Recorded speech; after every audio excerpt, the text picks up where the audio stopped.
প্রিয় শিক্ষার্থীবৃন্দ, আসসালামু আলাইকুম। আজকে আমি তোমাদের ম্যানেজমেন্ট অ্যাকাউন্টিংয়ের অ্যাবজর্পশন অ্যান্ড ভেরিয়েবল কস্টিং এই অধ্যায় থেকে অঙ্ক করাচ্ছি। আজকে আমি প্রবলেম 40 এই অঙ্কটা করাচ্ছি। The following particulars R available from the books of a company for the year ended December 2019।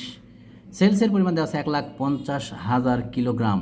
Finished goods inventory 1/1/2019, তার মানে আমাদের এটা ওপেনিং ইনভেন্টরির পরিমাণ দেওয়া আছে 24,000 কেজি। ফিনিশড গুডস ইনভেন্টরি 31/12/2019, এটা আমাদের এন্ডিং ইনভেন্টরি পরিমাণ দেওয়া আছে 34,000 কেজি। সেলস প্রাইস টাকা 20 পার ইউনিট, মানে প্রতি ইউনিটের বিক্রয় মূল্য 20 টাকা। ম্যানুফ্যাকচারিং কস্ট উৎপাদন খরচ দেওয়া আছে কী variable cost per KG of production 8 টাকা। ভেরিয়েবল কস্ট দেওয়া আছে প্রতিটা পণ্য উৎপাদন করতে ভেরিয়েবল কস্ট হবে কত টাকা? 8 টাকা। এই ফিক্সড ফ্যাক্টরি ওভারহেড টাকা 1,60,000। নর্মাল ক্যাপাসিটির পরিমাণ দেওয়া আছে 1,60,000 কেজি। টাকার পরিমাণও 1,60,000। ফিক্সড ফ্যাক্টরি ওভারহেড টোটাল টাকার পরিমাণও 1,60,000। আবার নর্মাল ক্যাপাসিটির পরিমাণ দেওয়া আছে কত? 1,60,000 কেজি। 1 টাকা আসবে per unit fixed factory overhead. আচ্ছা, আমাদের এখানে একটা কথা যে variable cost per KG of production 8 টাকা। এই variable cost per KG of production এর মধ্যে আছে আমাদের direct material, direct labour, direct বা ভেরিয়েবল ফ্যাক্টরি ওভারহেড বা ভেরিয়েবল ওভারহেড এর মধ্যে আছে, এই 8 টাকার মধ্যে যুক্ত আছে। এবার মার্কেটিং অ্যান্ড অ্যাডমিনিস্ট্রেটিভ এক্সপেন্সেস দেওয়া আছে variable cost per KG of sales. Variable cost per KG of sales 1 টাকা, মানে সেলসের পরিমাণ যেটা দেওয়া আছে সেলসের পরিমাণকে আমরা 1 দিয়ে গুণ করে যেটা আসবে সেটা কি ধরবো আমরা? কি variable marketing and administrative expenses. এবার ফিক্সড মার্কেটিং অ্যান্ড অ্যাডমিনিস্ট্রেটিভ এক্সপেন্সেসের পরিমাণ দেওয়া আছে 3 লাখ টাকা। Total fixed marketing and administrative এক্সপেন্সেসের পরিমাণ দেওয়া আছে 3 লাখ টাকা। Standard costing system is used. এখন এই তথ্যগুলো দিয়ে আমাদের নির্ণয় করতে বলছে কি requirement 1, income statement for the year 2019 under the absorption costing method and variable costing method. Income statement তৈরি করতে হবে অ্যাবজর্পশন এবং ভেরিয়েবল কস্টিং মেথডে। তারপর a statement showing the difference in net income, operating income under the two method, তার মানে reconciliation statement. এখন দেখো আমি অঙ্কটা সম্পূর্ণ সলিউশন করে দিচ্ছি, সবাই খেয়াল করো।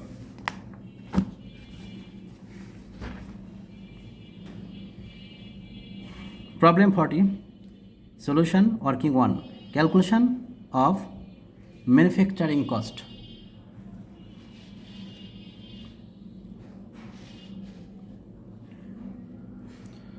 The problem 40, solution working 1, calculation of manufacturing cost per unit under direct and absorption costing. আমরা এখন ডাইরেক্ট আর অ্যাবজর্পশন কস্টিং মেথডে প্রোডাকশন কস্ট পার ইউনিট কত আসে এটা বের করছি। তো এটা হচ্ছে 1 number working. Particular direct costing, absorption costing. Variable manufacturing cost per unit 8 টাকা। আর fixed factory overhead per unit 1,60,000 টাকা টোটাল দেওয়া আছে। নর্মাল ক্যাপাসিটি দেওয়া আছে কত? 1,60,000 কেজি। আমরা 1,60,000 দিয়ে 1,60,000কে ভাগ করলাম 1 টাকা। তাহলে এখন দেখতে পাচ্ছি অ্যাবজর্পশন কস্টিংয়ের রেট আসলো 9 টাকা আর ডাইরেক্ট কস্টিংয়ের রেট আসলো কত টাকা? 8 টাকা। টোটাল কস্ট পার ইউনিট 8 টাকা ডাইরেক্ট কস্টিংয়ে আর অ্যাবজর্পশন কস্টিংয়ে পেলাম 9 টাকা। এবার ওয়ার্কিং 2, ক্যালকুলেশন অফ প্রোডাকশন। আমাদের অঙ্কে প্রোডাকশনের পরিমাণটা অঙ্কের কথা উল্লেখ নাই। প্রোডাকশনটা যেহেতু উল্লেখ নাই, আমরা এখন প্রোডাকশনটা ওয়ার্কিং 2 বের করে নিচ্ছি।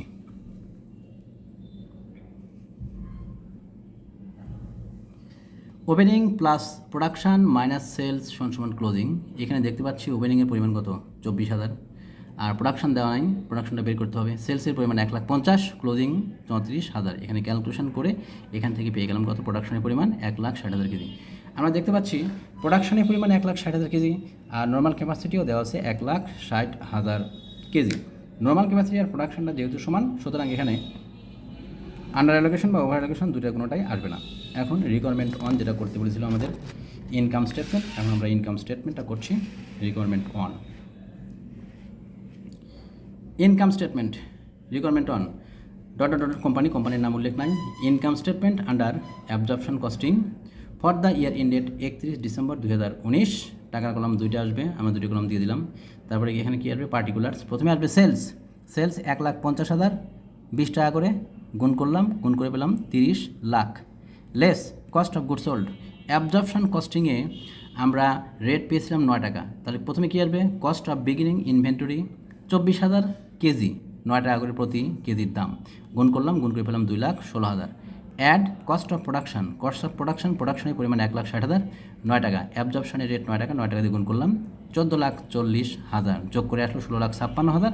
এটার নাম হচ্ছে cost of goods available for sale. Cost of goods available for sale পেলাম। এবার cost of goods available for sale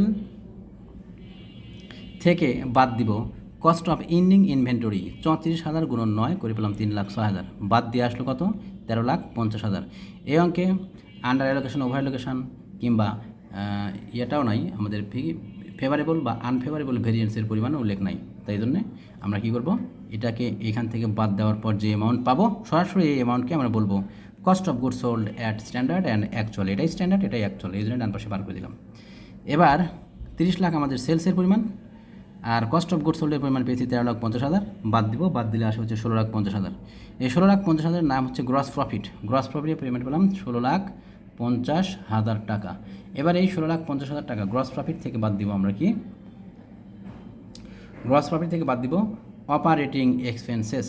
operating এক্সপেন্সের মধ্যে আসবে variable marketing expenses, variable marketing and administrative expenses. এখানে বলে দিয়েছিল variable marketing and administrative expenses প্রতি ইউনিটের জন্য 1 টাকা করে হয়েছে। তাহলে কী হবে, সেলসের পরিমাণ দেওয়া আছে 1,50,000, তাহলে 1,50,000কে আমরা গুণ করবো কত দিয়ে, 1 টাকা দিয়ে গুণ করবো, গুণ করে পেলাম 1,50,000 টাকা। আর fixed marketing and administrative expenses দেওয়া আছে 3 লাখ। 1,50,000 প্লাস 3 লাখ, এই দুটো যোগ করে আমরা পেয়ে গেলাম কত, 4,50,000।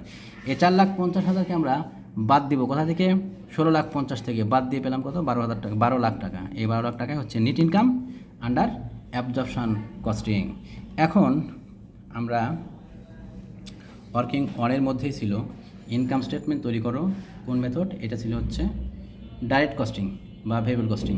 প্রথমে অ্যাবজর্পশন কস্টিং বলেছিলাম, আমরা অ্যাবজর্পশন কস্টিং দেখালাম, এখন আমরা ডাইরেক্ট কস্টিং বা ভেরিয়েবল কস্টিং মেথডটা দেখাচ্ছি।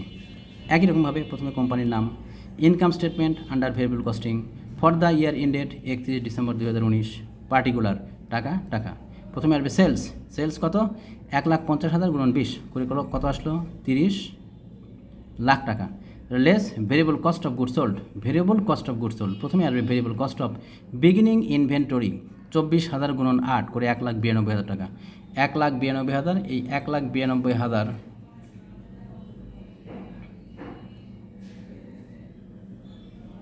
এটার নাম কি, variable cost of beginning inventory 1,92,000। Add করবো ভেরিয়েবল কস্ট অফ প্রোডাকশান 1,60,000 গুণন 8 করে 12,80,000, এই দুটো যোগ করে আসলো 14,72,000 টাকা। এর নাম হচ্ছে variable cost of goods available for sale. এবার ভেরিয়েবল কস্ট অফ লেস করবো variable cost of ending inventory, 34,000 ছিল ইন্ডিং ইনভেন্টরি, আর এইখানে আমরা ভেরিয়েবল কস্টের রেট পেয়েছি 8 টাকা, 8 টাকা দিয়ে গুণ করলাম, গুণ করে পেলাম 2,72,000। 2,72,000 এখান থেকে বাদ দিব, বাদ দিলে আসবে কত, 12 লাখ টাকা। এই 12 লাখ টাকার নামই হচ্ছে variable cost of goods sold at standard and actual. Standard and actual, এটাই স্ট্যান্ডার্ড, এটাই অ্যাকচুয়াল। 12 লাখ টাকা বাদ দিব 30 লাখ থেকে, তাহলে আসবে কত, 18 লাখ। এই 18 লাখের নাম কি, গ্রস কন্ট্রিবিউশন মার্জিন। এই গ্রস কন্ট্রিবিউশন মার্জিন থেকে আমরা বাদ দিব variable less variable marketing and administrative expenses. Marketing and administrative expenses 1,50,000 গুণন 1 করে পেলাম 1,50,000, এটা বাদ দিলাম, বাদ দিয়ে আসলো 16,50,000 টাকা। এর নাম হচ্ছে নিট কন্ট্রিবিউশন মার্জিন। তাহলে নিট কন্ট্রিবিউশন মার্জিনের পরিমাণ আসলো 16,50,000 টাকা। Less fixed expenses, and fixed expenses কী কী আছে, fixed marketing and administrative expenses 30 lakh, 3 lakh এটা দেওয়া আছে আমাদের। Okay, fixed marketing and administrative expenses দেওয়া আছে 3 লাখ, আর ফিক্সড ফ্যাক্টরি ওভারহেড দেওয়া আছে কত, 1,60,000, দুটো যোগ করে পেলাম 4,60,000। 16,50,000 থেকে 4,60,000 বাদ দিলে আসে 11,90,000। তাহলে NEET income under variable costing বা ডাইরেক্ট কস্টিংয়ে পেলাম কত, 11,90,000। এবার রিকোয়ারমেন্ট 2-তে যাচ্ছি আমরা। রিকোয়ারমেন্ট 2-তে বলেছে রিকনসিলিয়েশন স্টেটমেন্ট। রিকোয়ারমেন্ট 2-তে বলেছে রিকনসিলিয়েশন স্টেটমেন্ট করে দেখাও। Requirement 2, a company dot dot company বা এ কোম্পানি, যাই হোক একটা কোম্পানির নাম দিতে হবে যেটা থাকবে। তারপর রিকনসিলিয়েশন স্টেটমেন্ট, প্রথমে আসবে পার্টিকুলার্স, টাকা কলম একটাই। NEET income under absorption costing 12 lakh, NEET income under direct costing 11,90,000, বাদ দিলাম 10,000 টাকা। এবার ডিফারেন্স ইন নিট ইনকাম 10,000 টাকা। ডিফারেন্স টু বি এক্সপ্লেইনড, প্রথমে আসবে difference in inventory ending minus beginning, ending থেকে বিগিনিংটা বাদ দিব। Under absorption costing 34,000 minus 24,000 into কত, 9, আমরা বিয়োগ করে 9 দিয়ে গুণ করলাম, 9টা হচ্ছে অ্যাবজর্পশন কস্টিংয়ের rate, production cost per unit rate গুণ করে পেয়ে গেলাম কত 90,000। আর আন্ডার ডাইরেক্ট কস্টিংয়ে এটা পেলাম কত 80,000। 90 থেকে 80,000 বাদ দিয়ে পেলাম 10,000। এই 10,000টাকে আমরা বলবো কি ডিফারেন্স এক্সপ্লেইনড। এই 10,000টাকে আমি বলবো কি ডিফারেন্স এক্সপ্লেইনড। আচ্ছা, আমরা এখান থেকে দেখতে পাচ্ছি নেট ইনকামের পার্থক্য এবং ইনভেন্টরি পার্থক্য সমান, সুতরাং এই অঙ্ক আমাদের ঠিক আছে। ইনকাম স্টেটমেন্ট যে নেট ইনকামগুলো পেয়েছি, নেট ইনকামের পরিমাণ দুটি আমাদের নির্ণয় করা ঠিক আছে। আজকে এ পর্যন্তই, সবাই ভালো থাকো, আল্লাহ হাফেজ।